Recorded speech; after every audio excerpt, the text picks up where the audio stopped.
Have modern agricultural trends and educational studies, shall we say, have they come up with a wiser plan than what Yahweh has instituted? Hi, this is Barry Phillips, a 10-minute Torah, day 2 of the double Torah portion, Behar, Bechukatai, on the Mount, in my laws. Let's continue in Leviticus or Vayikra chapter 25. Today, let's start with verse number 6.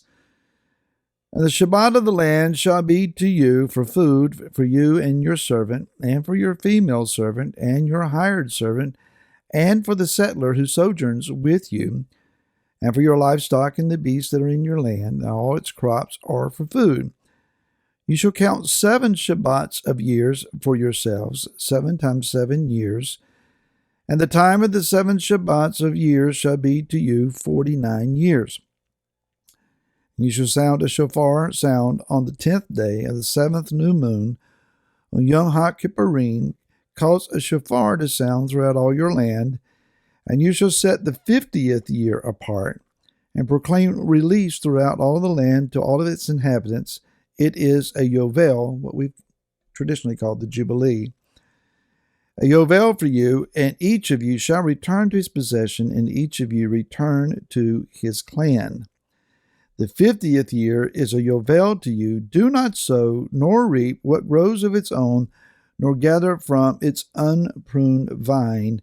It is a Yovel, it is set apart to you. Eat from the field its crops. Now,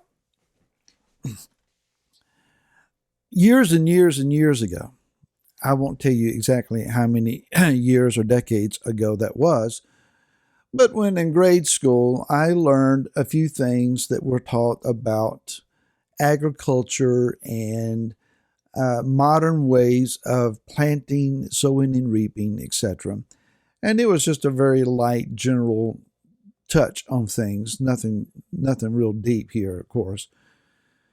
But I remember something that was called crop rotation.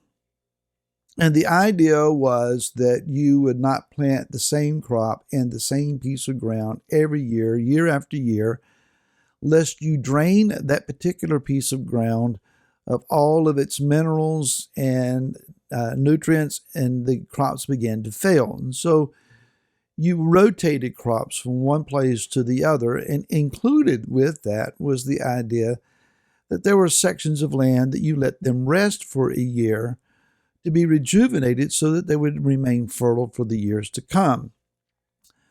And so we understand that this is good land management. It helps with the consistent production of necessary foods. And man has gained some wisdom. After all, man was from the beginning given dominance over the earth. However, Yah has a different plan, and it can be debated as to whether it is to be applied outside the land of Israel or not. You can use it, and I know people who have, and they have received great benefit from doing so, and that is to let the entire land rest for a year, not sowing anything. Yah says, when you come into the land, the first year that you're there, don't sow anything. Now, when they came into the land, there were already crops in the field. There were already vineyards and orchards that they could eat from. Matter of fact, once they crossed over the Jordan and went into the land, the manna ceased. And so those who went out first thing in the morning looking for breakfast may have been severely disappointed and realized, I guess we've got to go to work now. And they began to sow and reap. But that first year, Yah says, let the land rest. And then start this 7-year cycle where you sow in the ground 6 years. And on the 7th year, you don't sow anything. That which comes up from fallen seed or on its own, vineyards will reproduce. They just won't do as high a quality because they've not been pruned. Orchards would go unpruned, but the fruit would still show up, and it's free for everybody. So a landowner who has recognized boundaries, maybe he even has fences around his property, he's not to say anything when people from everywhere come walking through his fields and eating and taking whatever they may find. They're eating grapes from his vineyards. They're eating fruit from his orchards. They're whatever has grown up on its own. They're free to take, and he is not to say anything. Now, he's welcome to go out there and join them and reap as well, but he's not allowed to go out and reap everything and keep it for himself so somebody else doesn't get it. For that year, the land is in common trust. That is, Yah is revealing, I am the actual owner of this land. And in effect, while I am giving it to you, the reality is it's more like I am leasing it to you. I am entrusting its care to you.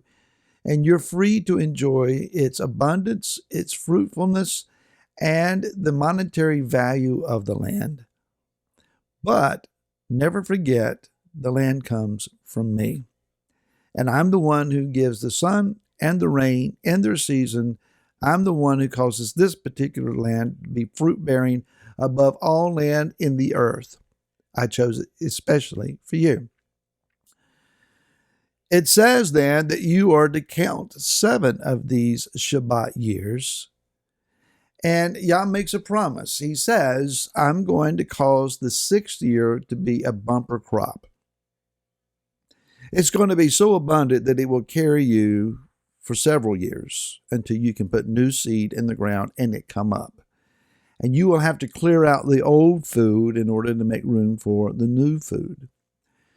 Now, at the time of this recording, I shared this in our previous Torah portion, that one would need an enlarged capacity for the bumper crop. If you only have storage capacity for a year at a time, what are you going to do with a triple abundant crop? If you don't have storage space for it, then it's going to go to waste. It's going to be ruined. So there has to be the capacity for supernatural increase. Do you have that? Then we go down and it says that after you have counted 7 years of Shabbats where the land gets its rest, the following year, the 50th year, is an extended year where you do not plant or sow. You eat again whatever comes up from the field. And so that 48th year had to be a super abundant year to carry you through 2 years of not planting. Yet Yah is faithful, and he's not going to let his people starve. And he is saying that the land is going to have its rest.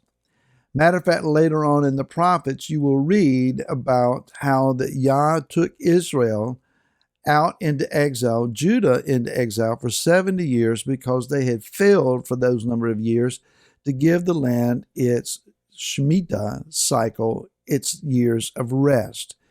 And he allowed the land to have its rest and then brought them back. So is Yah serious about this? Just a little bit.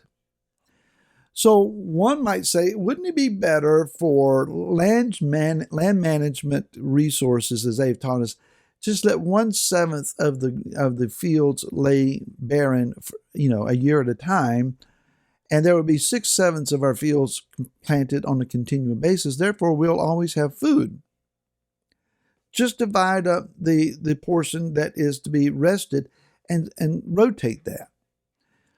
But you see, Yah is saying to Israel, more than crop rotation or land management from the extension office of your local college, Yah is saying, trust me.